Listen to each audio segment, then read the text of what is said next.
اب چوتپن سے ہی، بچپن سے ہی، اور بعض لوگ اسلام قبول کرنے کے بعد کلمہ پڑھتے لا الہ الا اللہ محمد رسول اللہ، اسی طرح کلمہ شہادت پڑھ لیتے ہیں، یعنی ہم گواہی دیتے ہیں کہ آپ صلی اللہ علیہ وسلم اللہ کے بندے اور اس کے رسول ہیں۔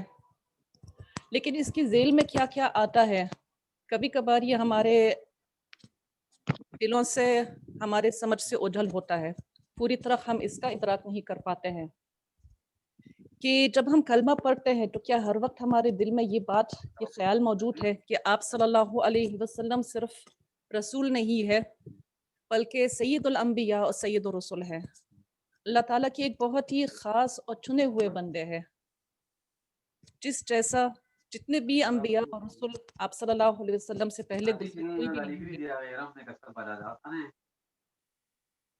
اسی طرح ہمارے دلوں میں جب ہم کلمہ پڑھتے ہیں، جب ہم آپ صلی اللہ علیہ وسلم کی رسالت و نبوت کا اقرار کرتے ہیں،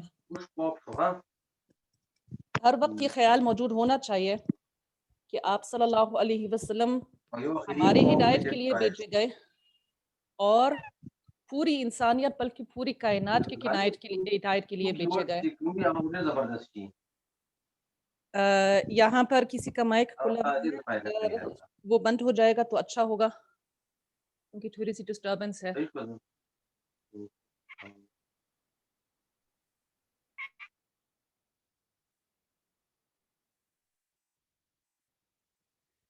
ٹھیک، تو آپ صلی اللہ علیہ وسلم پوری کائنات کی ہدایت کے لیے مبعوث ہوئے، میرے لیے، آپ کے لیے، قیامت کے روز تک جتنے بھی انسان اور جنات، جتنی بھی مخلوق پیدا ہونی ہے، سب کی ہدایت کے لیے آپ صلی اللہ علیہ وسلم کو مبعوث کیا گیا، اور اس حیثیت سے آپ صلی اللہ علیہ وسلم خاتم النبیین بھی ہے۔ ظاہر سی بات ہے، جب کوئی شخص پورے کائنات، تمام مخلوقات، بعثت سے لے کر قیامت کی صبح تک ہدایت کے لیے بیچے گئے، تو اب اس کے علاوہ کسی مزید رسول، کسی مزید نبی کی ضرورت ہی نہیں پڑتی ہے۔ تو ہمارے دلوں میں یہ تمام باتیں موجود ہونی چاہیے جب بھی ہم کلمہ پڑھتے ہیں، اور یہ صرف موجود نہیں ہونا چاہیے بلکہ یہ ہماری طبیعت ثانی بننی چاہیے، یہ بات کہ جب بھی آپ صلی اللہ علیہ وسلم کا نام ہماری زبان پر آتا ہے، یہ تین خصوصیات، آپ صلی اللہ علیہ وسلم کا سید الانبیاء سید الرسل ہونا، آپ کا پوری کائنات کے لیے مبعوث ہونا، اور آپ صلی اللہ علیہ وسلم کا خاتم النبیین ہونا، ہمارے ذہن میں ایسا موجود ہونا چاہیے کہ بلکہ ذہن میں کیا، ہمارے دل میں ایسے ہی موجود ہونا چاہیے جیسے خود بخود دل کی دھڑکن آتی، ہمارا سانس لینا بالکل ایک فطرتی معاملہ ہے، اسی طرح یہ خیال، یہ سوچ، یہ ریئلائزیشن ہمارے دل میں ہر وقت موجود ہونی چاہیے۔ آپ صلی اللہ علیہ وسلم خاتم النبیین ہے، اب اس کے بعد نہ ہی کسی اور نبی، نہ کسی اور رسول کی ضرورت ہے، اور نہ ہی اس کا امکان ہے۔ تو عقیدہ ختم نبوت کی جب ہم بات کرتے ہیں تو ویسے بحیثیت مسلمان الحمدللہ ہم اس کو مانتے ہیں، اس کے اوپر زیادہ بحث بھی نہیں کرتے ہیں، لیکن اس کی اہمیت کیا ہے یہ بھی ہمارے دلوں میں، ہمارے ذہنوں میں موجود ہونی چاہیے کہ یہ عقیدہ جو ہے یہ صرف مولوی حضرات یا علماء حضرات کے درمیان کوئی بحث کا موضوع نہیں ہے جس کے اوپر بہت جوشیل تقریریں ہوتی ہے، بلکہ یہ حقیقت میں اسلام کا ایک بہت ہی بنیادی عقیدہ ہے۔ یہ عقیدہ ثابت کہاں سے ہوتا ہے؟ ایک تو وہ آیت جو میں نے آپ لوگوں کے سامنے پڑھی ہے، لیکن اس کے علاوہ بھی آپ سمجھیے گا کہ قرآن شریف کے اندر 100 سے زائد آیات ہے جو اس عقیدے کو یا تو براہ راست ثابت کرتے ہیں یا بالواسطہ ثابت کرتے ہیں۔ سب سے مشہور آیت بہرحال وہی ہے جس کی میں نے تلاوت کی ہے۔ اس کے علاوہ بھی کوئی صورت ایسی نہیں گزرتی ہے قرآن شریف کی جہاں کم از کم 1 یا 2 آیات نہ ملتے ہوں جس میں عقیدہ ختم نبوت کا ثبوت ملتا ہے۔ تو جس عقیدے کا ثبوت ہمیں قرآن شریف کی 100 آیات سے، بلکہ 100 سے اوپر آیات سے ملتا ہے، یہ انتہائی اہم عقیدہ ہوگا۔ اس کے علاوہ 200 سے زائد احادیث متواترہ۔ اب یہاں پر تو ماشاءاللہ اکثریت فاضلات ہی موجود ہیں جو لفظ متواتر سے واقف ہیں، اور جو متواتر نہیں سمجھتے ان کے سامنے میں یہ بتاتی ہوں کہ متواتر سے کیا مراد ہے۔ متواتر جو ہے اس کا مطلب یہ ہے کہ آپ صلی اللہ علیہ وسلم کی دور سے لے کر آج تک ہر طبقے میں، ہر زمانے میں اتنی بڑی تعداد لوگوں نے اس بات کو ہم تک پہنچا دیا، ہمارے لیے روایت کیا ہے کہ اس کا جھوٹ ہونا، اس کا غلط ہونا ہر لحاظ سے ناممکن ہے، یہ ہو ہی نہیں سکتی کہ بات غلط ہے۔ تو آپ صلی اللہ علیہ وسلم کی ختم نبوت کا ثبوت ہمیں 200 متواتر احادیث سے بھی مل جاتا ہے۔ اس کے علاوہ صحابہ کرام رضی اللہ عنہ مجمعین کا اجماع اس کے اوپر ہے کہ آپ صلی اللہ علیہ وسلم آخری نبی ہے اور آپ صلی اللہ علیہ وسلم کے بعد کوئی نبی نہیں ہوگا۔ بلکہ اگر ہم تاریخ کو دیکھیں گے، صحابہ کرام کا سب سے پہلے اجماع اسی مسئلے کے اوپر یعنی ختم نبوت کے حوالے سے ہی ہوا، اور جنگ یمامہ کا تذکرہ بڑا مشہور ہے اس ذیل میں۔ جنگ یمامہ کا سلسلہ کیا ہے کہ آپ صلی اللہ علیہ وسلم کے حیات مبارکہ کے آخری دنوں میں ہی دو جھوٹے نبی مدعی نبوت نے ظہور کیا۔ ان میں سے ایک تو اسود انسی تھا اور دوسرا مسلمہ کذاب۔ اسود انسی کا تو نبی کریم صلی اللہ علیہ وسلم کے زمانے میں ہی خاتمہ ہوا ہے، لیکن مسلمہ کذاب کا دعویٰ جو ہے آپ صلی اللہ علیہ وسلم کی دنیا کے رخصت ہونے کے بعد بھی جاری رہا ہے، اور نبی کریم صلی اللہ علیہ وسلم کی اس دنیا سے رخصت ہونے کی وجہ سے یہ ایک بہت ہی زبردست قسم کا فتنہ ہوا۔ حضرت ابو بکر صدیق رضی اللہ عنہ نے اس فتنے کی سرکوبی کے لیے تمام صحابہ کرام کی اتفاق رائے سے ایک لشکر کو بھیجا ہے۔ جنگ یمامہ واقع ہو گیا ہے۔ جنگ یمامہ کے اندر 1200 صحابہ کرام و تابعین نے شہادت کی جام کو نوش فرمائی ہے۔ بہت سارے کفار کو جہنم کی طرف بھیج دیا ہے، مسلمہ کذاب کو بھی خاتمہ کر دیا۔ بہرحال کہنے کا مقصد یہاں پر یہ ہے کہ صحابہ کرام کے سامنے جب یہ مسئلہ آ گیا ہے ایک جھوٹے مدعی نبوت کا، تو کسی نے یہ نہیں کہا کہ ہم ان کو توبہ کا موقع دے دیں یا دیکھ لیں، ان کو دعوت دے دیں، بلکہ سب متفق ہوئے کہ یہ شخص زندہ رہنے کے لائق نہیں ہے، اس کو قتل کیا جائے، اس کے ماننے والوں کو بھی قتل کیا جائے۔ صحابہ کرام رضی اللہ عنہ کے دور کے بعد پوری امت مسلمہ کا اس بات کے اوپر اجماع رہا کہ آپ صلی اللہ علیہ وسلم آخری نبی ہے، آخری رسول ہے، اور آپ صلی اللہ علیہ وسلم کے بعد کسی بھی قسم کا، چاہے حقیقی قسم ہو، فرضی قسم ہو، کا نبی آ نہیں سکتا ہے۔ تو اپنے ثبوت کے اعتبار سے یہ عقیدہ کتنا اہم ہے یہ آپ لوگوں کے سامنے آ چکی ہے بات۔ اب ہم تھوڑی دیر کے لیے تصور یہ کر لیں کہ اگر عقیدہ ختم نبوت نہ ہو تو کیا ہوگا۔ یہاں پر سلائڈ کے اوپر مختصر میں نے لکھ دیا ہے کہ نہ اسلام رہے گا نہ قرآن رہے گا، کہ اللہ تعالیٰ نے قرآن شریف میں تو واضح الفاظ میں ذکر کر دیا، الیوم اکملت لکم دینکم واتممت علیکم نعمتی ورضیت لکم الاسلام دینا، کہ آج کے دن میں نے تمہارے لیے تمہارا دین کو مکمل کیا ہے اور اپنے نعمتوں کا تم پر اتمام کیا ہے اور تمہارے لیے اسلام کو پسند کیا ہے۔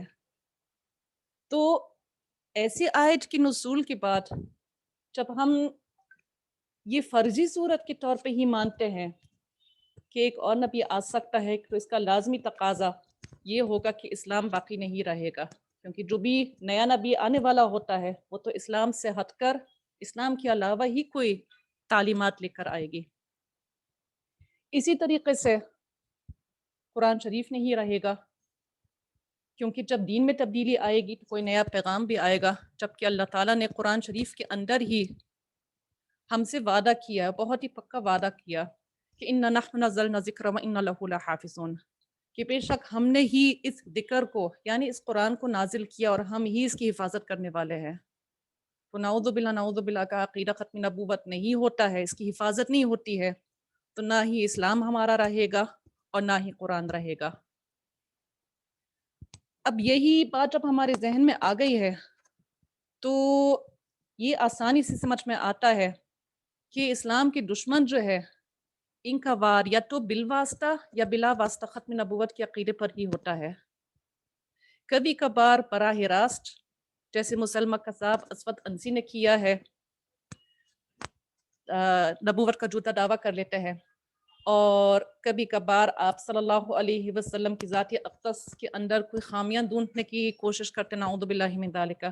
بہرحال جو بھی اسلام کا دشمن ہے، جو بھی اسلام سے نفرت کرنے والا ہوتا ہے، یہ کوشش کرتا ہے کہ آپ صلی اللہ علیہ وسلم کی خاتم النبیین ہونے کی حیثیت پر کوئی بحث اپجائے، اس کے حوالے سے لوگوں کے دلوں میں شکوک و شبہات پیدا ہو جائے۔ اب آپ لوگوں کے سامنے دو دفعہ ان مسلمہ کذاب اور اسود انسی کا ذکر ہو گیا ہے، تو ہو سکتا ہے کہ ہمارے دل میں یہ خیال آیا کہ یہ تو بہت پرانی باتیں ہیں، اس کے بعد کبھی کوئی ایسا فتنہ نہ اٹھا ہوگا۔ یہاں پہ ہمیں یاد رکھنا چاہیے کہ نبی کریم صلی اللہ علیہ وسلم نے فرمایا ہے کہ میرے بعد میری ہی اس امت میں ہی 30 جھوٹے مدعی نبوت اٹھیں گے، اور یہاں پہ 30 جو ہے یہ باقاعدہ ایک محدود تعداد کے حساب سے نہیں ہے، بلکہ مراد یہ ہے آپ صلی اللہ علیہ وسلم کی کثرت سے، ٹھیک، یعنی مسلمانوں کے اندر ہی جھوٹے مدعی نبوت ہوں گے۔ ہمارے دور میں سب سے مشہور اگزامپل مرزا غلام احمد قادیانی ہے، جس کا فتنہ تقریباً 1880 کے آس پاس اٹھنے لگا۔ اس کی تفصیلات انشاءاللہ تعالی آگے آئیں گے۔ تو خیر، اس سے پہلے کہ ہم مرزا غلام احمد قادیانی یا ان کی پھیلائے ہوئے عقائد دعووں کے اوپر بات کرتے ہیں، ایک اصولی بات یہاں پر یاد رکھنے کی ہے کہ ہمارا مخالف جو بھی ہو اس فیلڈ میں، ختم نبوت کے اندر یا عقیدہ کی دفاع کے اندر، اس کو جاننے کی سخت ترین ہمیں ضرورت ہے کہ وہ کون شخص ہوتا ہے، کس طریقے سے وار کرتا ہے۔ سلائیڈ کے اوپر میں نے ایک دانا کا قول نقل کر دیا ہے، ٹھیک ہے، یہ فرماتا ہے کہ اگر تم خود کو اور اپنے مخالف کو جانتے ہو تو 100 جنگیں بھی اگر ہو جائیں گے تم کو کسی قسم کا کوئی خطرہ لاحق نہیں ہوگا۔ شرط لیکن کیا ہے؟ اپنے آپ کو جاننا اور اپنے مخالف کو اچھی طرح جاننا۔ دوسری بات، اگر تم خود کو جانتے ہو اور اپنے مخالف کو نہیں جانتے ہو تو کبھی تمہاری ہار ہوگی، کبھی تمہاری جیت ہوگی، یہی سلسلہ ہوتا رہے گا۔ اور تیسری بات، اگر تم نہ خود کو جانتے ہو اور نہ ہی اپنے مخالف کو جانتے ہو تو تمہاری قسمت میں صرف ہار ہی ہوگی۔ اب ہمارا مخالف کون ہے؟ جو فتنہ تقریباً 150 سال سے زندہ ہے، ابھی بھی پوری طرح ختم نہیں ہوا ہے، وہ قادیانی فتنہ ہے۔ یہ وجود میں کس طرح آیا ہے؟ مرزا غلام احمد قادیانی جو کہ سامراج کے دور میں پیدا ہوا ہے، اس نے عام مسلمان گھرانے میں انگریز پرست بے شک ہے، انگریز نواز ہے، لیکن بہرحال مسلمان گھرانہ ہے، وہاں پہ اس کی پرورش ہوئی ہے، وہاں پہ اس کی تعلیم کا سلسلہ ہو گیا ہے۔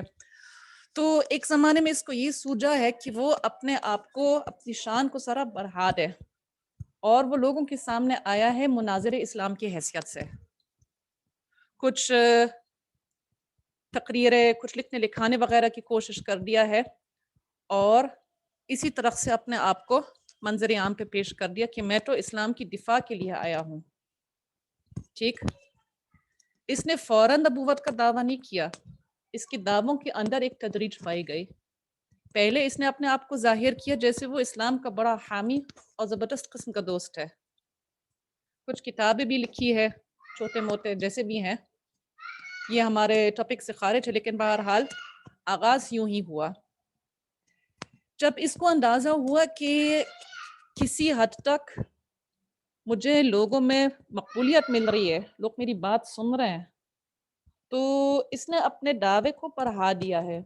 اس نے مجدد ہونے کا دعویٰ کیا، یعنی اسلام کو سر جدید بنانے والا، اسلام کے اندر نئی روح ڈالنے والا، اور ساتھ ساتھ ملہم من اللہ، یعنی ایسا شخص ہونے کا دعویٰ کر دیا جس کی دل میں اللہ تعالیٰ باتیں کرتے ہیں، باتیں ڈالتے ہیں۔ تو الہام اور وحی دونوں چیزوں میں فرق ہوتا ہے۔ الہام کا مطلب صرف یہ ہے کہ اللہ کی طرف سے نیک خیالات آتے ہیں، جبکہ وحی باقاعدہ انبیاء کو ہوتا ہے۔ تو 1880 میں اس کے یہ 2 دعوے تھے۔ اندازہ ہو گیا ہے کہ مسلمانوں کی طرف سے کوئی بہت ہی زیادہ سخت رد عمل ابھی تک نہیں ہوا ہے، تو 13 سال بعد اس کی دعووں میں اضافہ ہو گیا۔ مثلی مسیح یعنی حضرت عیسیٰ علیہ السلام جیسا، اور آگے جا کے باقاعدہ مسیح بن مریم ہونے کا دعویٰ کر دیا ہے۔ آگے مزید کیا ہوا ہے؟ امام مہدی ہونے کا بھی دعویٰ کر دیا ہے، اور مسیح موعود کا۔ مسیح موعود سے کیا مراد ہے؟ مسیح موعود ویسے ان کی اپنی اصطلاح ہے، لیکن مسلمانوں کے دل میں یہ بات ڈال دیا ہے کہ جس مسیح کا تم انتظار کرتے ہو کہ وہ آسمان سے اترے گا اور دجال کو قتل کر لے گا، پورے دنیا میں اسلام قائم کرے گا، اب انتظار کی گھڑی ختم ہے، آ گیا، میں ہی وہی مسیح موعود ہوں، یعنی میں وہی عیسیٰ بن مریم ہوں جس کا آنا تم لوگ انتظار کرتے ہو۔ خیر، کئی سال تک اس کا یہ دعویٰ چلتا رہا، اور آگے جا کے 1900 میں اس نے اب کچھ نبوت سے متعلق دعوے کرنے کا وہ آغاز کر دیا ہے۔ یہاں پر لفظ ذلی، بروزی، امتی نبی، تشریع نبوت کا دعویٰ، مختلف اصطلاحات کا ذکر ہے۔ ان میں سے لفظ ذلی، بروزی اور امتی نبی یہ تو خالصتاً قادیانی اختراعات ہوتے ہیں، کہ کوئی حیثیت نہیں ہے۔ ذلی کا مطلب ہے سایہ، یعنی کہ نبی کریم صلی اللہ علیہ وسلم کا گویا کہ سایہ مرزا غلام احمد قادیانی پہ پڑ گیا ہے، وہ آپ صلی اللہ علیہ وسلم کے سائے میں چلتے ہیں۔ بروز سے مراد یہ ہے کہ نعوذ باللہ نبی کریم صلی اللہ علیہ وسلم کی روح ان کے اندر منتقل ہوئی ہے۔ امت نبی سے مراد یہ ہے کہ نبی کریم صلی اللہ علیہ وسلم کو یہ مرزا غلام احمد قادیانی اتنا پسند آ گیا کہ امتی ہونے کے ساتھ ساتھ، یعنی آپ صلی اللہ علیہ وسلم کی امتی ہونے کے ساتھ ساتھ نبوت کا بھی شرف دے دیا ہے۔ آخر میں تشریعی نبی ہونے کا دعویٰ کر دیا، یعنی ایسا نبی جو شریعت لاتا ہے، جو موجودہ قوانین میں تبدیلی کرتا ہے۔ اور سب سے آخر اس کا دعویٰ کہ خاتم النبیین ہونے کا، کہ میں ہی سب سے آخر نبی ہوں۔ اب یہ دیکھ لیجیے گا اس تدریج سے کیا ہوا۔ جو لوگ شروع میں ہی اس شخص سے متاثر ہے، جبکہ یہ صرف مناظری اسلام کی حیثیت سے پیش ہو رہا تھا۔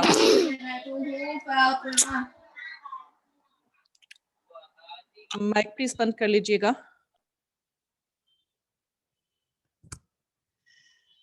تو جب کافی لوگوں کی دلوں میں اس نے مناظری اسلام ہونے کی حیثیت سے جگہ بنا لیا اپنا، تو یہ لوگ آگے جا کے بھی اس کی دعووں کو قبول کرنے کے لیے تیار ہوئے۔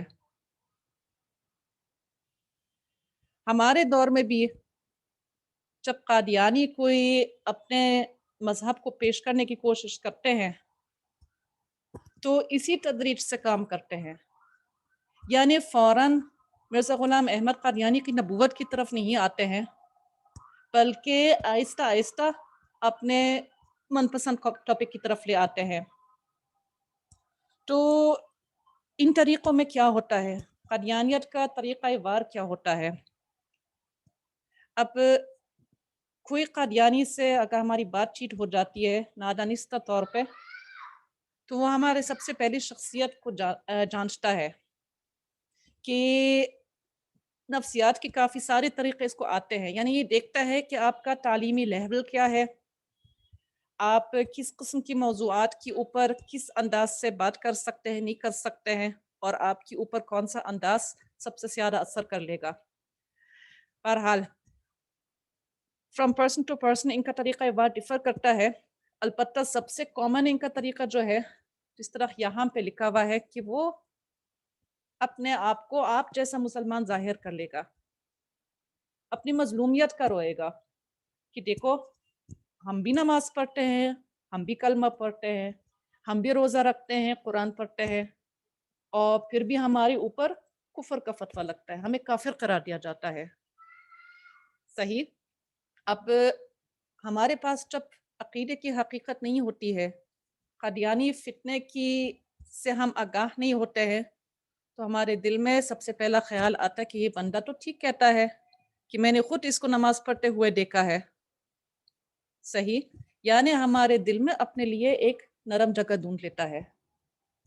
اس کا دوسرا سٹیپ کیا ہوگا کہ وہ ہم کو علماء اسلام سے بدظن کرے گا. یعنی جن حضرات کو کسی بھی مکتب فکر سے ان کا تعلق ہو، جن سے ہماری عقیدت ہے، اس کے بحالے سے وہ ہمارے دل میں شکوک و شبہات یہاں تک کہ نفرت بٹھائے گا. کس طرح سے؟ یوں کہ دیکھو جس طرح مجھے کافر قرار دیا گیا، اس طرح فلان عالم نے، فلان شخص نے تم لوگوں کو کافر قرار دیا ہے، اور تمہارے بزرگ نے بھی بدلے میں کچھ قصر نہیں چھوڑی، انہوں نے بھی ایسے ایسے فتوے جاری کر دیا ہے. اور کہ اسلام کیا ہے، کافر کون ہے. جب علماء کے درمیان ہی کوئی اتفاق نہیں ہوتا کہ کس کو حق پہنچتا ہے، پھر ہمیں کافر قرار دینا وغیرہ. جب آپ کے دل میں قادیانیوں کے لیے ایک نرم گوشہ ہو گیا ہے، اور جب آپ اپنے اہل حق سے بدظن ہو چکے ہیں، تو وہ آہستہ آہستہ جو ہے دیگر ٹاپکس کی طرف لے کر آئے گا. یعنی وہ مہدی کے اوپر، امام مہدی کے اوپر بات کر لے گا، حضرت مسیح علیہ السلام کے اوپر بات کر لے گا، اور آپ کے سامنے ایسے دلائل پیش کرے گا کہ آپ لاجواب رہیں گے، کہ دل ہی دل میں شاید ابھی اتنی روشنی آپ کو محسوس ہو رہی ہے، آپ کے دل میں ہوگی اتنی روشنی کہ آپ سمجھتے ہیں کہ یہ شخص جو کہہ رہا ہے 100% صحیح نہیں کہتا ہے، لیکن آپ کے پاس ان کی بات کو رد کرنے کا کوئی طریقہ نہیں ہوتا. صحیح. پھر آپ کو دعوت دے گا کہ ان ٹاپکس کے اوپر آپ پڑھ لو، ہمارے بڑوں سے ملو، ان سے سمجھ لو، اور ساتھ ساتھ اپنے ظاہری اخلاق سے آپ کو متاثر کرنے کی کوشش کرے گا. قادیانیت کا طریقہ وار عام طور پہ یہی ہوتا ہے. صحیح. تو ہمیں ضرورت ہے کہ ہم بہت ہی زیادہ ہوشیار رہیں، خود بھی ہوشیار رہیں، اور اپنے متعلقین کو بھی ہوشیار رکھیں. سوال یہ آتا ہے کہ قادیانی جو ہے یہ اپنا دعویٰ آخر کہاں پھیلاتا ہے؟ کیونکہ اگرچہ اللہ کی فضل و کرم سے ختم نبوت سے میرا تعلق ہے، کئی سال سے اللہ کا لاکھ لاکھ شکر اس فیلڈ میں کام چلتا ہے، لیکن آج تک میرے بالکل ہی فیس ٹو فیس کسی قادیانی سے ملاقات نہیں ہوئی. یہ سوال آ سکتا ہے کہ قادیانی اپنے دعوے یہ کہاں اور کیسے پھیلاتے ہیں؟ دیکھیں، یہ دعویٰ ہمیشہ ایسی جگہ پہ پھیلایا جاتا ہے جہاں یا تو ذہن کچا ہوتا ہے یا غربت ہوتی ہے. تو قادیانیوں کا حملہ ہوتا ہے ہمارے سکولز اور کالجز میں. ٹھیک. ایسے سکولز اور کالجز میں جہاں اسلامیات پڑھائی تو جاتی ہے، لیکن محض خانہ پوری کی بنیاد پر، کہ بس ہمارے 2 پیریڈز پورے ہو گئے ہیں. بہت ہی زیادہ نہ پڑھنے والے مخلص ہوتے ہیں، نہ پڑھانے والے. تو وہاں پر یہ اسٹوڈنٹس کے اندر اپنا فتنہ پھیلا لیتے ہیں. اور پسماندہ علاقوں میں جہاں وسائل اور تعلیم کی کمی ہے، وہاں پہ تو قادیانیوں کو بہت ہی آسان ہوتا ہے کہ اس کو یہ پوری لمبی تمہید جو میں نے یہاں پر دکھا دیا، اس کو کرنی نہیں پڑتی ہے. بس وہ دیکھ لیتا ہے کہ ان لوگوں کو اپنے عقیدے کے بارے میں کچھ بھی نہیں پتہ ہے. میں سارا اچھا ان کے سامنے اگر پیش آؤں، تھوڑی سی مالی امداد وغیرہ کر لیتا ہوں، کچھ بچوں کو پڑھنے پڑھانے کا انتظام کرتا ہوں مفت میں، تو پھر یہ میرے ہو جائیں گے. تو پسماندہ علاقوں میں جہاں وسائل و تعلیم کی کمی ہے، وہاں پر بھی اس کا دائرہ کار بہت ہی زبردست طور طریقے سے ہوتا ہے. تو یہ قادیانی فتنہ آپ لوگوں کو معلوم ہوگا کہ مختلف ادوار میں اس کے سرکوبی کے لیے ہمارے علماء نے کوشش کر لیا ہے. جب یہ مرزا غلام احمد قادیانی اٹھا ہے اپنے دعووں کو لے کر، تب بھی علماء نے اس کی تردید کی ہے. اس کے بعد سب سے مشہور اگزامپل شاید مقدمہ بہاول پور ہوگا، پھر ہندوستان پاکستان تقسیم ہوئے ہے اور 1953 میں تحریک ختم نبوت چلی ہے. اس کے بعد 1973 میں قادیانیوں کو غیر مسلم اقلیت قرار دیا گیا. تو جب ایک ہی ملک کے اندر ایک ہی علاقے کے اندر اتنی محنت ہوئی ہے قادیانیوں کو رد کرنے پر، تو سوال یہ جائز بنتا ہے کہ قادیانیت ابھی تک باقی کیوں ہے؟ ہمارے درمیان ابھی تک کیوں ایسے لوگ ہیں موجود جو مرزا غلام احمد قادیانی کو اپنے مصلح مانے یا اپنے نبی کو مانے؟ یہاں پر یہ دوبارہ اسی ذیل میں آتا ہے کہ اپنے مخالف کو جاننا پہچاننے کی ضرورت ہے. کئی باتیں قابل غور ہے. پہلے تو یہ کہ قادیانیوں کے درمیان تربیتی نظام کس طرح سے ہے. ہم تو اپنے گھروں میں بچوں کو کلمہ پڑھاتے ہیں، ذرا زیادہ دینی شعور ہوتا ہے تو ان کو نماز بھی پڑھا لیتے ہیں، قرآن سکھاتے ہیں اور ہمارا کام ہو گیا. باقی پھر کام اسکول والے ہی کر لیں کہ آپ صلی اللہ علیہ وسلم کی سیرت کو پڑھائیں یا عقائد کیا ہوتے ہیں، صحیح عقائد کیا ہوتے ہیں اسکول والے ہی سمجھا دیں. والدین یہ سمجھتے ہیں کہ کلمہ پڑھا کے نماز سکھا کر اور قاری کا انتظام کر کے ہماری ذمہ داری پوری ہو گئے. قادیانیوں کے یہاں کیا نظام ہوتا ہے کہ وقف نو کے نام سے ان کی ایک تحریک چل رہی ہے تقریباً 1980 سے. اس میں پیرنٹس کو یہ ترغیب دی جاتی ہے کہ آپ اپنے بچے کو وقف کر لیں، اپنے اس کلٹ کی، اپنے اس باطل مذہب کی فروغ کے لیے بچے کو وقف کر دیں. تو بچے کے پیدا ہونے سے پہلے ہی پیرنٹس ایک انڈرٹیکنگ عہد نامہ لکھتے ہیں جس کے اندر وہ اپنی رضامندی کو ظاہر کرتے کہ ہمارا بچہ یا ہماری بچی بالکل ہی برتھ سے لے کر بالغ ہونے تک یا بالغ ہونے کے بعد بھی قادیانیوں کے ایک خاص تربیتی نظام کے اندر رہے گا، قادیانی عقائد کو گہرائی سے سیکھے گا، غیر قادیانی کو کس طرح ٹریٹ کرنا، کس طرح ڈیل کرنا، یہ سارے طور طریقے سیکھے گا. تو ظاہر سی بات ہے جب نوجوان نسل پر ہی اتنی توجہ ہوتی ہے کہ ہمیں ان کو کس طرح پڑھانا ہے، کس طرح سکھانا ہے، اور یہ ہر جنریشن میں پہلے کے مقابلے میں یہ طریقہ زیادہ مضبوط ہوتا ہے، تو قادیانیت کو تو باقی رہنا ہے نا. دوسری بات ان کے پاس کیا ہے؟ مضبوط اور مربوط ایک کمیونٹی کا نظام ہوتا ہے. اگر ہم ان کے اداروں کے سٹرکچر کو، ان کے آرگنائزیشن چارٹس کو دیکھتے ہیں تو یہ ہو ہی نہیں سکتا کہ کوئی ایک شخص قادیانی ہو اور کسی ایک تنظیم میں اس کا اندراج نہ ہو. ٹھیک اسی طرح آپس میں ایک دوسرے سے ملنا، احوال معلوم کرنا وغیرہ، یہ سب ان کے ہاں بہت ہے. اور تیسرے نمبر پہ ٹیکنالوجی کا بھرپور فائدہ. اگر ہم نیٹ کے اوپر، میں یہ نہیں کہہ رہی ہوں کہ آپ یہ کام کریں، ٹھیک پہلے سے بہت سارے ویوز ہیں، لیکن اگر ہم نیٹ کے اوپر گوگل کرتے ہیں، اسلام کو گوگل کرتے ہیں تو 99.9% چانس یہ ہے کہ alislam.org یعنی قادیانیوں کی ویب سائٹ ہی سب سے پہلے آ جائے گی. ٹھیک، تو یہ قادیانیوں کی وہ کارنامے ہیں جہاں میں ان کی تعریف نہیں کرتی ہوں بلکہ جہاں میں افسوس کا اظہار کرتی ہوں کہ وہ کام ہے جو ہمیں کرنے چاہیے تھے، نہ کہ ان کو. ٹھیک، تو بہرحال یہ ان کے پاس 3 بہت ہی بڑے ہتھیار ہوتے ہیں اپنی بقا کو جاری رکھنے کے لیے. تھوڑے سے گیپ کے ساتھ یہاں پر غالباً سوری میں 1 منٹ بریک کر لیتی ہوں. میٹنگ میں کتنا ٹائم ہے کوئی مجھے بتائے گا؟ لمیٹڈ ہے انلمیٹڈ؟ 31 میٹنگ ختم نہیں ہوگی.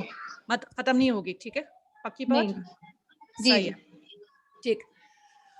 تو یہاں پر آخری پوائنٹ جو ہے حکمت خداوندی، کہ ظاہر سی بات اللہ کی مرضی کے بغیر کوئی کام نہیں ہوتا ہے، نہ ہی کوئی پتہ ہل سکتا ہے، نہ ہی کوئی حرکت ہو سکتی ہے، اور نہ ہی قادیانی جیسا فتنہ آیا جا سکتا ہے. تو اللہ میاں کی بھی مرضی اس میں شامل ہے کہ قادیانی فتنہ ابھی تک باقی ہے. اس کی حکمت کیا ہے؟ ہاں پر جرمن عورت ہے. کچھ مہینے پہلے ایک کتاب کے اندر میں نے پڑھ لیا ہے. پاکستان آپ کا آئی نام شادی تھا؟ ہوئی, پھر انہوں نے او لیولز جرمنی سے کیا, پھر پاکستان آ کے شادی ہوئی, پھر مائک 6 پلیز سالہ بند کر فاقہ لیجیے گا. کورس بھی کیا. مائک پلیز بند کر لیجیے گا. تو احمدیت سے یا قادیانیت سے اسلام تک نام ایک کتاب میں یہ لکھا ہوا ہے کہ جہاں بہت ساری حکمتیں ممکن ہوتی ہے, ایک حکمت جو سمجھ میں آتی ہے کہ فتنہ 100-150 سال چل رہا ہے, وہ یہ ہے کہ انسانیت دیکھے, اپنی ان آنکھوں سے دیکھے کہ اس قادیانیت نے بالآخر ہمیں کیا دیا, اس نے کچھ دیا بھی ہے یا نہیں دیا. یعنی یہ ہمارے لیے ایک عبرت کا نمونہ ہے کہ اتنے بڑے دعوے کیے ایک شخص نے, اور اتنے سارے اس کے ماننے والے بھی ہیں, لیکن کنٹریبیوشن وائز وہاں پہ بالکل صفر ہے. نہ ہی ان کے کوئی خاص علمی کارنامے ہوتے ہیں, اور نہ ہی ان کا کوئی بہت ہی نمایاں رفاہی کام ہوتا ہے. تو اگر کسی کے دل میں شک و شبہ پیدا ہوتا ہے نا کہ باقی اسلام کے اندر نعوذ باللہ کوئی کمی ہے, تو ہم فوراً قادیانیت کو دکھا سکتے کہ دیکھو انہوں نے دعویٰ کر دیا ہے, اور دعویٰ کب سے چل رہا ہے, کوششیں کب سے چل رہی ہے, لیکن ان لوگوں نے کچھ بھی نہیں دیا. ٹھیک, تو قادیانیت کے باطل ہونے کی ایک دلیل بھی یہی ہے کہ اگرچہ یہ اتنا پرانا سلسلہ چل رہا ہے, کچھ بھی نہیں دیا ان لوگوں نے, اور ہمارے لیے سمجھنے والوں کے لیے اس میں نشانی ہے. خیر, بات بہت ہوئی ہے اس کے اوپر کہ قادیانی کون ہوتے ہیں, کیا کرتے ہیں, جبکہ ہمارا اصل ٹاپک تو یہ تھا کہ ہماری ذمہ داریاں کیا ہے. اپنی ذمہ داریوں کو ہم 2 طریقوں سے تقسیم کر سکتے ہیں. ایک تو کچھ ذمہ داری ہوتی ہے انفرادی سطح پہ اپنی ذات تک, اور کچھ ذمہ داریاں ہوتی ہے اجتماعی سطح پر. پچھلی جو گفتگو گزری ہے کہ قادیانی اپنے عقائد کو یوں آگے بڑھاتے, اپنے بچوں کو یوں سنبھالتے ہیں, اس طریقے سے کمیونٹی میں انگیج ہوتے ہیں وغیرہ, یہ سمجھیے گا یہ ہمارے اندر ایک ایک فرد کی ذمہ داری ہوتی ہے. اسی طرح اجتماعی حیثیت سے اگر ہم دیکھتے ہیں, ہماری سوسائٹی جو ہے یہ بہت سارے انڈیویڈولز کا مجموعہ ہوتا ہے. سوسائٹی جو ہے یہ الگ سے کوئی حیثیت نہیں رکھتی ہے, یہ میں اور آپ ہی ہیں. تو یہ ذمہ داریاں اپنی تعلیم کو, اپنے عقیدے کو, اپنے مطالعے کو, اپنی کوششوں کو, اپنے اخلاق کو بلند کرنا, یہ اجتماعی یا معاشرے کی سطح پہ بھی ٹرانسلیٹ ہو جاتا ہے. اب یہاں پر انفرادی سطح کے اندر کیا کیا پوائنٹس ہیں جہاں ہمیں خصوصی طور پہ کام کرنے کی ضرورت ہے, کچھ مثالیں کے ساتھ. دوبارہ کام کی نوبت کو 2 طریقوں سے تقسیم کیا جا سکتا ہے. ایک تو عقیدے کی حفاظت کے حوالے سے ہمارے پاس کچھ آپشنس ہے, بلکہ صرف آپشنس نہیں کہیں گے, آپ سمجھیے گا کہ ضروریات میں سے ہے. سب سے پہلے تو صحیح عقائد کو سیکھنا اور اپنے متعلقین کو سکھانا.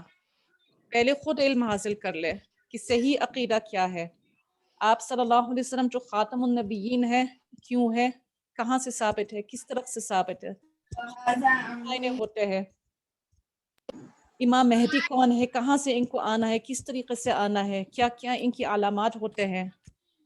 حضرت عیسیٰ علیہ السلام جو ہے ان کا دوبارہ دنیا میں تشریف لانے کے پیچھے کیا کیا تفصیلات ہے.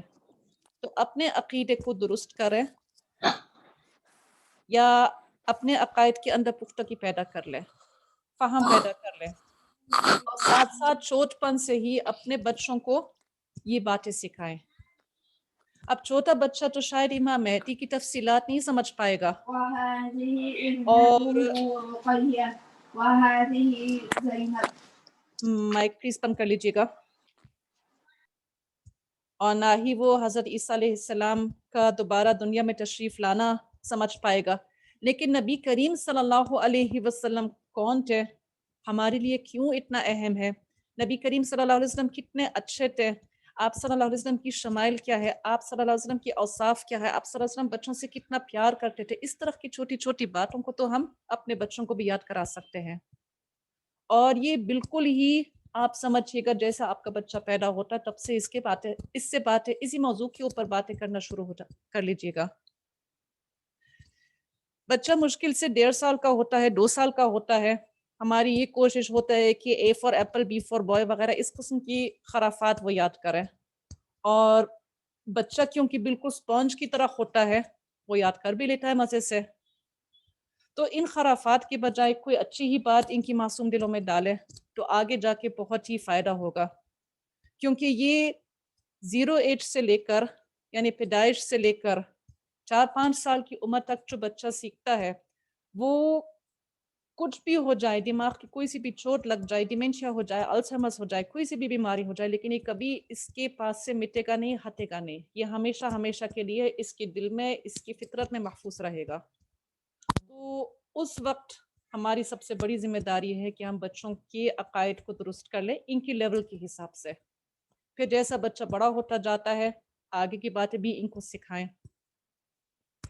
دوسری ذمہ داری کیا ہے کہ بزرگوں کی صحبت اختیار کرنا. کیونکہ اسلام کو سیکھنا سکھانا جو ہے یہ ہم ایسے انڈیویڈول نہیں کر سکتے جب تک ہمیں خود کسی معتبر مستند بزرگ سے رہنمائی نہیں ملتی ہے. اللہ کی فضل و کرم سے آج بھی بے شمار اولیاء اللہ دنیا میں موجود ہوتے ہیں جن کے اندر اصلاح کی صلاحیت ہوتی ہے, جن کے اندر صحیح عقائد ہوتے ہیں. تو اپنے ذوق کے حساب سے, اپنے مزاج کے حساب سے کسی ایسی ولی اللہ کا ہاتھ پکڑ لے, ان کی صحبت اختیار کر لے, ان کی تقاریر سن لے, ان کی بیانات پڑھ لے, اٹینڈ کر لے, جیسا بھی آپ کو موقع ہوتا ہے. لیکن آپ ایک نیک شخص کا دامن پکڑ لیجیے گا. قرآن شریف میں حکم ہے یا ایھا الذین آمنوا اتقوا اللہ وکونوا مع الصادقین کہ سچوں کے ساتھ رہو. تو یہ حکم قیامت کی صبح تک باقی ہے اور حکم کی تعمیل کے لیے ضروری ہے کہ ایسے بزرگ بھی ہو. یعنی اللہ تعالیٰ نے جب حکم دے دیا ہے کہ بزرگوں کے ساتھ بیٹھو, سچوں کا ساتھ اختیار کر لو, تو لازماً سچے ہوں گے بھی ہمارے دور میں. ٹھیک, بس تھوڑی سی تلاش کرنے کی ضرورت ہے, لیکن ضرور بھی ضرور مل جائے گا. یہ دونوں باتیں جب ہوتے ہیں, عقیدہ ہمارا درست ہے اور بزرگوں کی صحبت حاصل ہوتی ہے نا, تو ساتھ ساتھ اپنے دل میں آپ صلی اللہ علیہ وسلم کی محبت کو غالب کرنا. ایسا غالب کرنا کہ نبی کریم صلی اللہ علیہ وسلم کی ذات اقدس سے بھر کر ہمارے لیے کچھ بھی نہیں ہوتا ہے. کہ آپ صلی اللہ علیہ وسلم کو جو پسند ہے وہ ہمارے تمام ذاتی ترجیحات کے اوپر فوقیت رکھتا ہو. آپ صلی اللہ علیہ وسلم کا اسم مبارک جب ہمارے سامنے لیا جاتا ہے, ایک دم سے ہمارے دل کے اندر ایک جذبہ محبت آ جائے. ایسی کیفیت اپنے اندر پیدا کرنے کی کوشش کر لیں, اور ساتھ ساتھ یہی محبت اپنے بچوں کو بھی سکھانا. عقیدہ ہم نے سکھا دیا, اب پیار کرنا بھی سکھانا چاہیے. یہ باتیں جب ہوں گے تو انشاءاللہ تعالی عقیدہ ختم نبوت ہمارے دلوں میں بھی محفوظ رہے گا اور ہمارے آنے والے نسلوں کے دلوں میں بھی محفوظ رہے گا. انفرادی سطح پہ کرنے والے کام اور کیا ہوتے ہیں رتی قادیانیت کے حوالے سے. یعنی اپنے عقیدے کو تو ہم نے محفوظ رکھا ہے, لیکن اس باطل عقیدے کو ہم کس طرح دفاع کر سکتے ہیں, کس طرح دفاع کر سکتے ہیں. ان میں سے سب سے پہلا کام کہ تو اس قادیانی فتنے کو سمجھ لے, اس سے آگاہ ہو جائیں اور اپنے متعلقین کو بھی اس سے آگاہ کر لیجیے گا. اب کووڈ نے بہت زیادہ لوگوں کو نقصان پہنچایا ہے, لوگ اس کی وجہ سے پریشان ہو رہے ہیں, لیکن اس مصیبت کے ساتھ ساتھ ایک بہت ہی آپ سمجھیے گا بلیسنگ ان ڈسگائز ہمیں یہ بھی حاصل ہوئی ہے کہ آن لائن کے ذریعے بہت کچھ پڑھنے پڑھانے کا, سیکھنے سکھانے کا سلسلہ شروع ہو گیا ہے. تو جو شخص یہ کہتا ہے کہ میں باقاعدہ کلاسز نہیں لے سکتا ہوں, کسی محفل میں نہیں جا سکتا ہوں, تو اب اس کے پاس ٹیکنالوجی کے ذریعے, آن لائن کلاسز کے ذریعے اتنے آفرز ہیں کہ ختم نبوت سے متعلق سیکھیں, فتنہ قادیانیت سے متعلق سیکھیں, کہ اب تو کوئی ایکسکیوز ہی نہیں رہا کہ وہ کہیں کہ مجھے اس بارے میں کچھ بھی نہیں پتا، میں کہاں سے سیکھوں، میرے پاس تو ٹائم ہی نہیں ہے. اگر پھر بھی وہ ایکسکیوز پیش کرتا ہے تو آپ سمجھیے گا کہ یہ سچ نہیں بولتا ہے یہ شخص، اس کا ٹائم کا مسئلہ نہیں ہوتا ہے، اس کے پاس موقع کا مسئلہ نہیں ہوتا، اس کا موڈ نہیں ہوتا ہے. صفحہ ادارے کے اندر ماشاء اللہ تعالی بنات النبی صلی اللہ علیہ وسلم کی ساتھ ساتھ وقتاً فوقتاً پوسٹ جاری ہوتے ہیں، بہترین پوسٹ جن کو پڑھنے میں صرف 1 یا 2 منٹ لگتے ہیں لیکن ان کے اندر بہت زیادہ اثر ہوتا ہے. تو ایسے پوسٹ کے ذریعے ان کو خود پڑھنا اور اپنے ساتھیوں کو شیئر کرنے میں کافی فائدہ ہو سکتا ہے. ایک کام تو یہ ہوا. دوسرا کام کہ قادیانیوں اور قادیانی نوازوں کا مکمل بائیکاٹ کرنا. یہ بائیکاٹ کا ٹاپک ذرا نازک سا ہوتا ہے کیونکہ لوگ اس کی حقیقت سے آگاہ نہیں ہوتے ہیں. اس میں دراصل میں کہ ہم کسی شخص سے پرسنالٹی گراؤنڈز پر نفرت نہیں کرتے ہیں. ہمارا اگر کسی قادیانی سے اختلاف ہوتا ہے وہ اس کی ذات کی وجہ سے نہیں ہوتا بلکہ اس کے عقیدے کی وجہ سے ہوتا ہے، اور اس کی طور طریقوں کی وجہ سے ہمیں اندازہ ہوتا ہے کہ یہ لوگ خطرناک ہوتے ہیں. ٹھیک ہے، ہمارا اس میں ایمان کا خطرہ ہو سکتا ہے، اس لیے ہم ان کو بائیکاٹ کرتے ہیں کہ ہم خود محفوظ رہتے ہیں. دوسری بات یہ ہے کہ یہ ایسے لوگ جو جوتے مدعی نبوت کو سپورٹ کرتے ہیں وہ آپ صلی اللہ علیہ وسلم کی دوست تو نہیں ہو سکتے نا.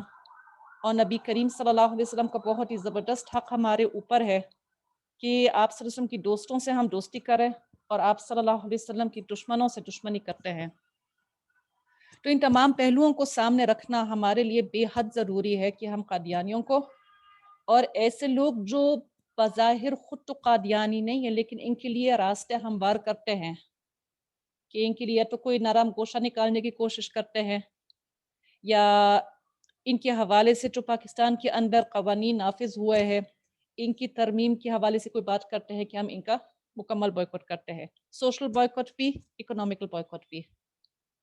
ٹھیک، آگے یہ ہے، یہ دونوں باتیں تو آپ سمجھیے گا ہر ایک کے اوپر لازم ہے. اب آگے کی جو بات ہو رہی ہے پوائنٹ نمبر 3 کے باقاعدہ کسی تنظیم سے جڑ کر قادیانیوں کا دجل سمجھنا یا قادیانیوں کو دعوت دینا اور مناظرہ کرنا سیکھنا سکھانا. یہ اگر کوئی کر سکتا ہے تو بہت اچھی بات ہے. یہ آپ سمجھیے گا کہ مستحب کے درجے میں آ جائیں گے کیونکہ ہر ایک کے پاس واقعتاً اتنا ٹائم نہیں ہوتا کہ بحث مباحثہ سے میں مصروف ہو جائے، اور ہر ایک کے پاس مناظرہ کرنا، ڈیبیٹ کرنا، دعوت دینے کی صلاحیت بھی نہیں ہوتی ہے، یا تنظیم سے وابستہ ہو کر قادیانیت کو تفصیل سے پڑھنے کا موقع نہیں ہوتا ہے. تو خیر اگر کوئی کر سکتا بہترین ہوگا، اور ماشاءاللہ پاکستان کے اندر ہی کئی انتہائی مستند ادارے ہوتے ہیں جن سے انسان جڑ سکتا ہے. ان میں سے سب سے پہلے تو عالمی مجلس تحفظ ختم نبوت کا ذکر ہوگا، دیگر ادارے بھی ہوتے ہیں ماشاءاللہ. تو خیر کسی ایک ادارے سے آپ جڑ جائیں، سیکھیں اور سکھائیں جس کے لیے یہ کام کرنا ممکن ہو.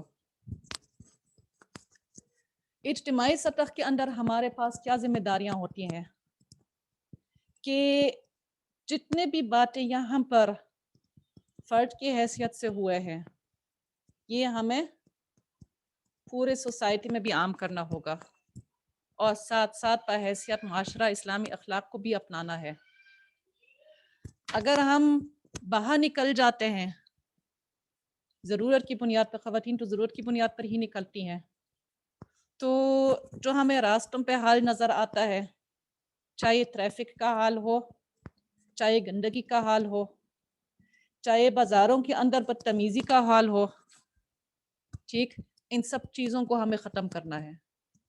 دوبارہ ایسے اخلاق کو لے کر آنا ہے جن کے اوپر واقعی مسلمان فخر کر سکتا ہے کہ ہاں ہماری صحیح تصویر یہی ہے. لیکن یہ کام جو ہے اسلامی اخلاق کو لے کر آنا وہ اوروں کا کام نہیں ہوتا، وہ ہمارا اپنا کام ہوتا ہے. یعنی جہاں ہم گندگی کی شکایت کرتے ہیں کہ دیکھو کتنا کوڑا پڑا ہوا ہوتا ہے، وہاں پہ سب سے پہلے اپنے گریبان میں جانچنے کی ضرورت ہے کہ کیا ہم خود تو کچرا ادھر ادھر نہیں پھینکتے ہیں. اپنے گھر کی صفائی تو کر لیا اور کوڑا گیٹ کے سامنے ڈال دیا، دوسرے کے گیٹ کے سامنے ڈال دیا. تو معاشرے کے اندر بھی سب سے پہلے اپنے آپ کو دیکھیں. جو برائی آپ کو معاشرے میں دکھتی ہے آپ سمجھیے گا کہ اس کو سب سے پہلے اپنے اندر ہی ختم کرنا ہے. اسی طرح شروع میں ہی یہ بات ہو رہی تھی کہ قادیانی جو ہے پسماندہ علاقوں میں جہاں وسائل اور تعلیم کی کمی ہے وہاں پہ ہمیں ایکٹیو ہونے کی ضرورت ہے. ٹھیک، جو کام ہمیں کرنے چاہیے، غریبوں کا خیال رکھنا، ان کی تعلیمی اخراجات، ان کی علاج و معالجے کا سلسلے کو، اس کے اخراجات پورا کرنا، یہ ان کی ذمہ داری نہیں ہے، یہ ہماری ذمہ داری ہے. اور ہم میں سے ہر ایک جو بھی صاحبی حیثیت ہے، کسی کے پاس کم، کسی کے پاس زیادہ، لیکن یہ ذمہ داری ہم سب کو پورا کرنا ہے. اسی طرح سے اپنے اندر ورک ایتھکس، اپنے اندر ایمانت داری پیدا کرنے، معاشرے کے اندر جتنی بھی برائیاں ہیں اپنے سے شروع کر آہستہ آہستہ ختم کرنا ہے. پھر دیکھیے گا چند دنوں کے اندر ہمارا انشاءاللہ تعالی پاکستان کیسا بہترین اسلامی معاشرے کا مثال بن جائے گا. تو ہماری 1 گھنٹے کی نشست ہونی تھی اور وقت بھی مکمل ہو گیا ہے. جتنی بھی باتیں یہاں پر ختم نبوت، عقیدے کی حفاظت، حضرت قادیانیت سے متعلق ہوئے ہیں، آپ یہ نہ سمجھتے کہ یہ ایک بہت ہی معمولی کام ہوتا ہے، بلکہ یہ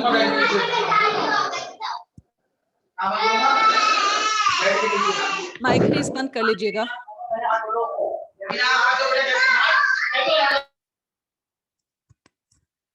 یہ کام کوئی معمولی نہیں ہوتا ہے.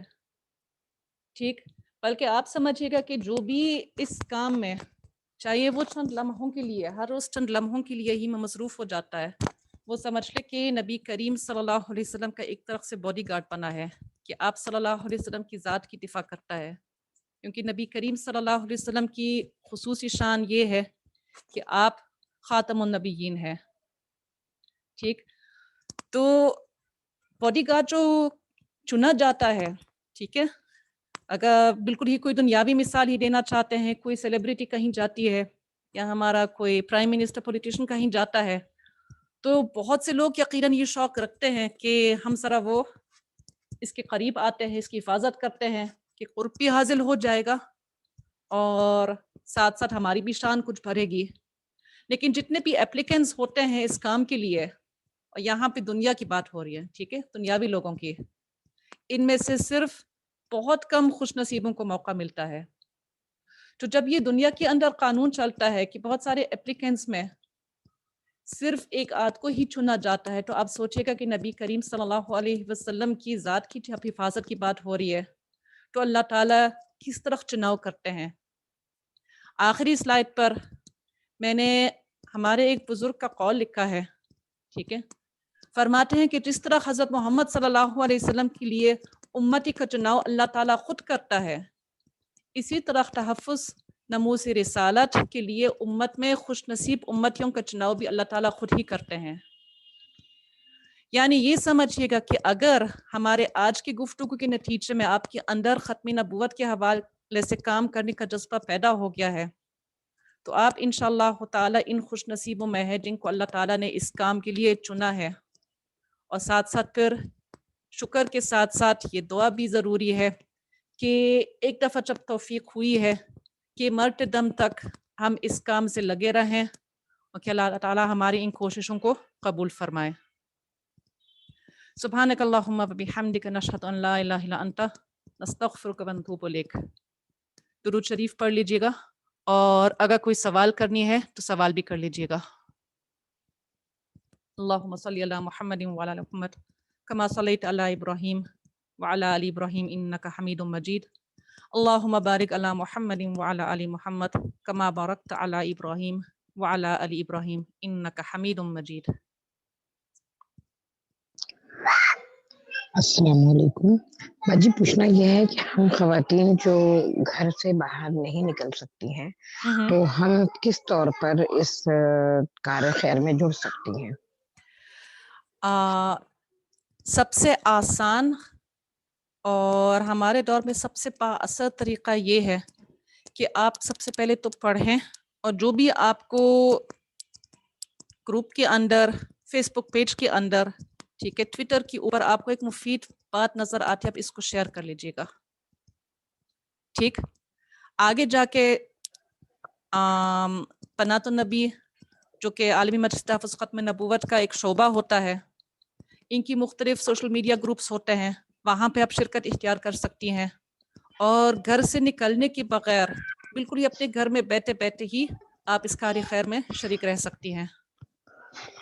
پوسٹ کی شیئرنگ کے لیے، پڑھنے کے لیے، سمجھانے کے لیے، کسی وقت کا موقع ہو گیا ہے کوئی مجلس کا انعقاد کرنے کے لیے، کسی کو بلا کر، یا اگر آپ کے پاس خود ٹائم ہو، خود صلاحیت ہو، سمجھا کر، پڑھا کر، یہ سب اس کار خیر کا حصہ ہوتا ہے. اور کوئی سوال؟ میں نے ختم نبوت کے حوالے سے جو کارکنان کے جو شعبہ ہے ان کا، اس میں معاون کارکن میں نے اپنا نام لکھوایا ہوا ہے، اور میرے ماشاء پاس اللہ، پوسٹ آتی ہیں، ماشاء اور اللہ. میں ان کو اپنے اسٹیٹس وغیرہ پہ شیئر بھی کرتی ہوں. اور میرا اپنا ایک گھر میں چھوٹا سا مدرسہ کھولا ہوا ہے میں نے، تو اس میں زبردست. جو خاص طور پر ٹین ایج بچیاں ہیں، اور وہ بیکن اور سٹی وغیرہ میں پڑھتی ہیں، تو وہاں پہ یہ کام میں سمجھتی ہوں کہ زیادہ ہو رہا ہے قادیانیوں کا. بے شک. تو ان لوگوں سے گاہے بگاہے میں ان لوگوں کو وہ جو پوسٹ میرے پاس آتی ہیں ان کے حوالے سے تھوڑی سی معلومات میں دیتی رہتی ہوں.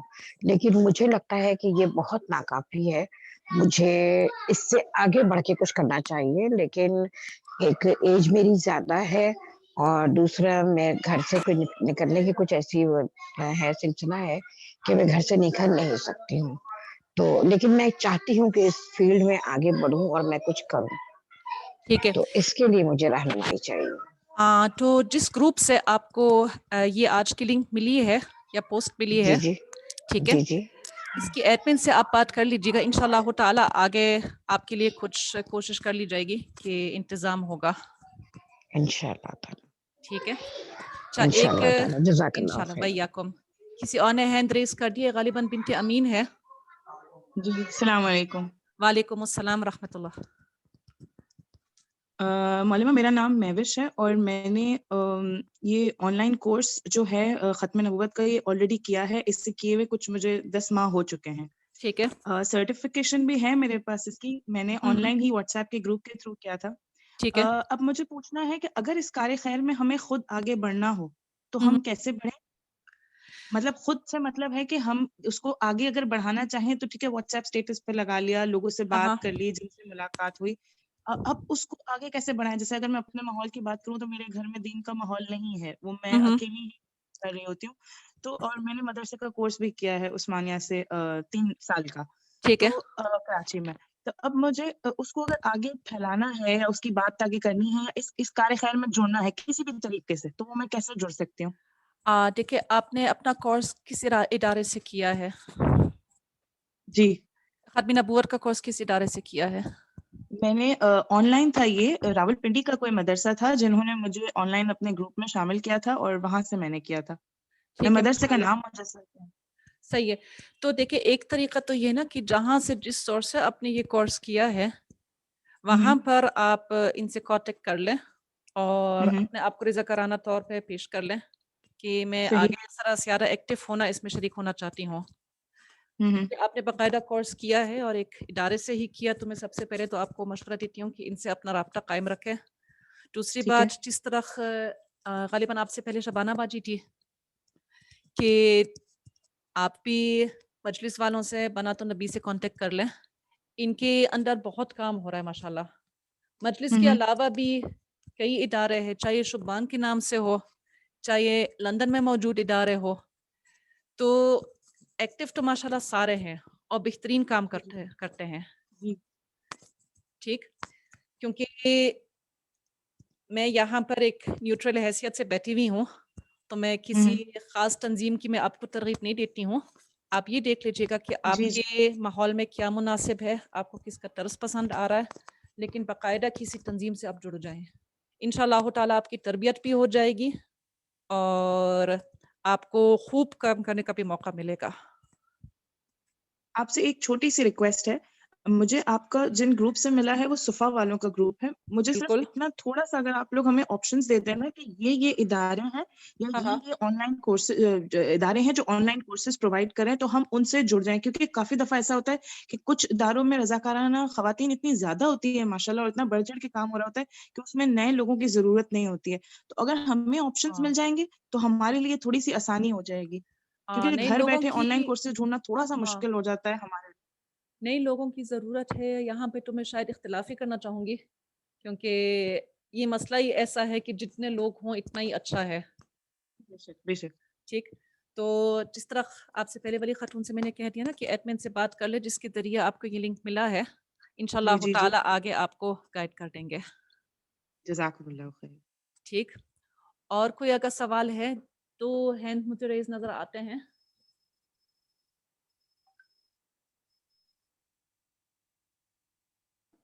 السلام علیکم. ماریہ جی.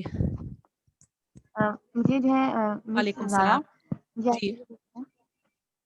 کہ جو ہے یہ جو باجی اسپالر ہے تو یہ قادیانیوں کا ہے؟ جی, آپ کوکنگ چینل کی بات کر رہے ہیں؟ باجی اسپالر ہے اور باجی سے یوٹیوب چینل بھی چل رہا ہے اس ٹائپ سے, تو یہ کیا قادیانیوں کا ہے؟ ایک باجیاس کے نام سے یوٹیوب چینل چلتا ہے, وہ کنفرم قادیانیوں کا ہے. اس کے علاوہ اگر کوئی ہے تو وہ بھی آپ گروپ ایڈمن تک بھیج دیں, وہ انشاءاللہ تعالی اس کو آگے فارورڈ کر لیں گے. ٹھیک ہے, جی جزاک اللہ.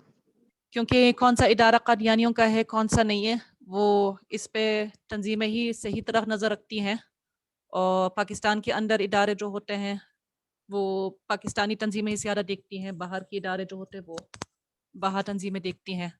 ٹھیک ہے, جو بھی آپ کو شک ہو رہا ہے کہ یہ شاید قادیانیوں کا ہو, آپ مجلس والوں سے معلوم کر لیں, انشاءاللہ تعالی یہ آپ کو بتا دیں گے. اچھا, تو ایک سوال اگر اور لیتے ہیں پھر انشاءاللہ تعالی آج کے لیے بس کر لیتے ہیں. ایک سائمہ نے ہاتھ اٹھا لیا.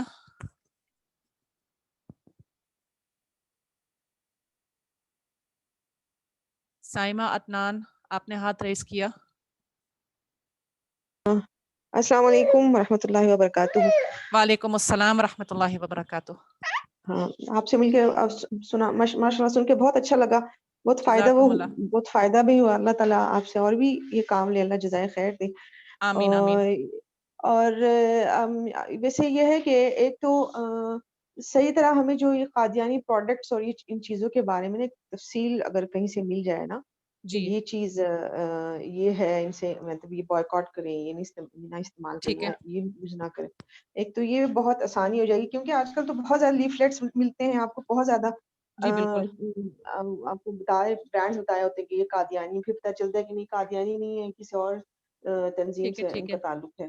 اور ایک علاوہ ایک تو یہ جو یوٹیوب پہ ایک کوکنگ چینل چلاتی ہے میرے خیال سے بجیاس ہے, جی تو جی وہ کافی فیمس ہے اور کافی فالوورس ہیں اس کو. تو ابھی ہاں, میں جو لیکن سن کے ان بڑی حیرانی کا ہوئی. قادیانی ہونا کنفرمڈ ہے, جس طرح آپ سے پہلے جو خاتون تھی ان سے میں نے کہہ دیا. تو اگر آپ فالو کر رہی ہیں تو ان کو انسبسکرائب کر لیجیے گا, ان کو بائیکاٹ کر لیجیے گا. ٹھیک ہے, جی اچھی جی ریسیپیز آپ کو جزاک ویسے اللہ. بھی انشاءاللہ تعالی بہت کثرت ہاں سے. نہیں الحمدللہ اس کی کوئی نہیں تھا, لیکن بس یہ ہے کہ الحمدللہ, ان کا لہجہ اور ان کی اتنی مٹھاس ہے, ان کے لہجے میں اتنے پیار یہی سے تو بات بولتی ہے ہیں, نا اور کہ اتنا وہ آپ کو اپنے اتنا اخلاق متاثر کے کرتی ذریعے ہیں. متاثر کرنے والے ہوتے ہیں یہ لوگ. جی, تو یہ ہے وہی نا, مجھے بڑی حیرانی ہوئی ہے. وہ شکر الحمدللہ کھانے وانے کا کوئی وہ تو نہیں تھا, لیکن بڑی نصیحتیں اور بہت فائدے کی باتیں بتانا اور بڑے پیار سے ٹھیک ہے, سمجھانا, انسان بڑے دھوکے میں آ جاتا ہے.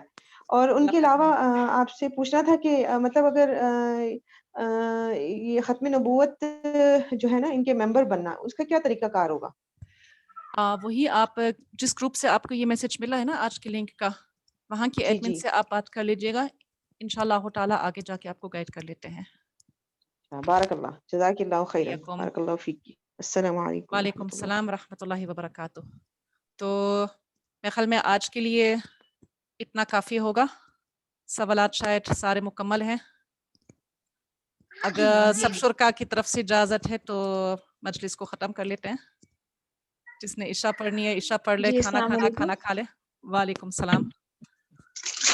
سوری مجھے یہ چینل کا نام پوچھنا تھا دوبارہ جن کا یہ بتا رہی تھی کوکنگ چینل بجیاس ان کا نام دوبارہ بجیاس جی بجیاس میں چیٹ میں لکھ رہی ہوں بجیاس جیسے باجی ہوتی ہے نا بس آخر میں اے ایس لگا دیجیے گا بجیاس ٹھیک ہے جزاک اللہ ٹھیک ہے خیر وعلیکم جزاک اللہ اچھا اور کوئی Yes. سوال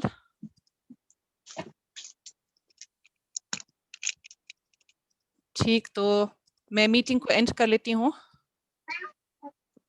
آپ لوگوں کا بہت شکریہ آپ نے ٹائم نکالا ہے اور ماشاءاللہ اچھی تعداد میں شرکت ہوئی ہے دعاؤں کی درخواست ہے اور اللہ تعالیٰ اس کام کو ساری اور جاری رکھے ہمیں اس کے لیے قبول کر دیں السلام علیکم ورحمۃ اللہ وبرکاتہ وعلیکم السلام ورحمۃ اللہ وبرکاتہ.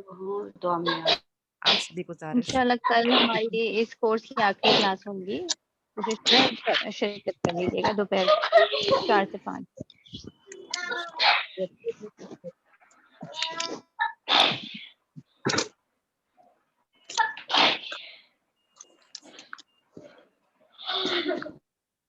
نہیں کام ہے تو بولو. بالکل